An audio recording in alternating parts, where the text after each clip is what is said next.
জান্নাত কি শুধু নামাজ পড়লেই পাওয়া যায়, নাকি স্ত্রীর সাথে আচরণেও জান্নাত জাহান্নামের ফয়সালা হয়? আজ এমন কিছু কথা বলবো যা অনেক পুরুষ শুনতে চায় না। রাসূল সাল্লাল্লাহু আলাইহি ওয়াসাল্লাম বলেছেন, তোমাদের মধ্যে সর্বোত্তম সেই ব্যক্তি যে তার স্ত্রীর কাছে সর্বোত্তম। কিন্তু প্রশ্ন হলো, যদি কেউ স্ত্রীর প্রতি জুলুম করে?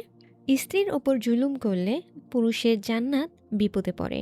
রাসূল সাল্লাল্লাহু আলাইহি ওয়াসাল্লাম বলেছেন, যে ব্যক্তি তার স্ত্রীর ওপর জুলুম করে সে কিয়ামতের দিন আমার শত্রু হিসেবে উঠবে। তার মানে যে ব্যক্তি রাসূল সাল্লাল্লাহু আলাইহি ওয়াসাল্লামের শত্রু হয়ে উঠবে সে জান্নাতে কিভাবে যাবে?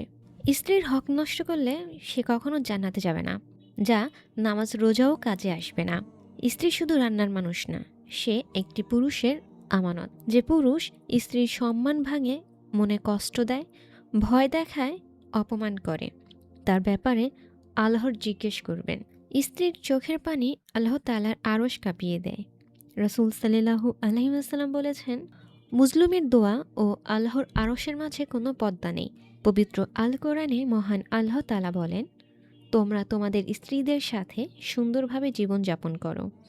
সূরা নিসা আয়াত ১৯। এটা কোনো উপদেশ নয়, এটা মহান আল্লাহ তাআলার আদেশ। যে আদেশকে অবহেলা করে সে আল্লাহর কাছে জবাবদিহির মুখোমুখি হবে। রাসূল সাল্লাল্লাহু আলাইহি ওয়াসাল্লাম বলেন, তোমাদের মধ্যে উত্তম সেই ব্যক্তি যে তার পরিবারের কাছে উত্তম, আর আমি তোমাদের মধ্যে আমার পরিবারের কাছে সবচেয়ে উত্তম। নবী করিম সাল্লাল্লাহু আলাইহি ওয়াসাল্লাম কখনো স্ত্রীকে আঘাত করেনি, কখনো অপমান করেনি, কখনো কষ্ট দিয়ে কথা বলেনি। যে মানুষ নবী করিম সাল্লাল্লাহু আলাইহি ওয়াসাল্লামের সুন্নাহ ত্যাগ করে সে জান্নাতের পথকে কঠিন করে নেয়। রাসূল সাল্লাল্লাহু আলাইহি ওয়াসাল্লাম বলে, নারীদের ব্যাপারে আল্লাহকে ভয় করো। এই কথা কিয়ামতের আগ মুহূর্তে বলা হয়েছিল, মানে এটা উম্মতের জন্য শেষ নসিহত। যে পুরুষ স্ত্রীর সাথে জুলুম করে, খারাপ আচরণ করে, তার মনে কষ্ট দিয়ে কথা বলে, সে এই নসিহত অমান্য করে। আল্লাহ তাআলা বলেন, নিশ্চয়ই আল্লাহ জালিমদের ভালোবাসে না। সূরা আলে ইমরান আয়াত ২৭। ভেবে দেখেন, যদি আল্লাহ ভালোবাসে না, তাহলে জান্নাত কিভাবে নিকট হবে? রাসূল সাল্লাল্লাহু আলাইহি ওয়াসাল্লাম বলেছেন, দুনিয়ার সম্পদ আর দুনিয়ার সবচেয়ে উত্তম সম্পদ হলো সৎ স্ত্রী।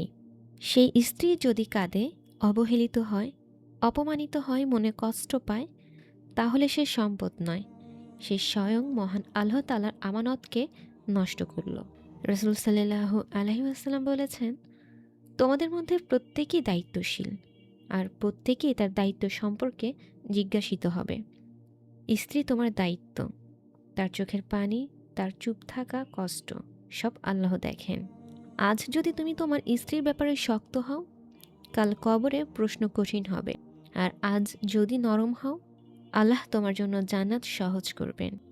যদি কোনো পুরুষ জান্নাত চায়, তাহলে স্ত্রীর সাথে জান্নাতের মতোই আচরণ করতে হবে।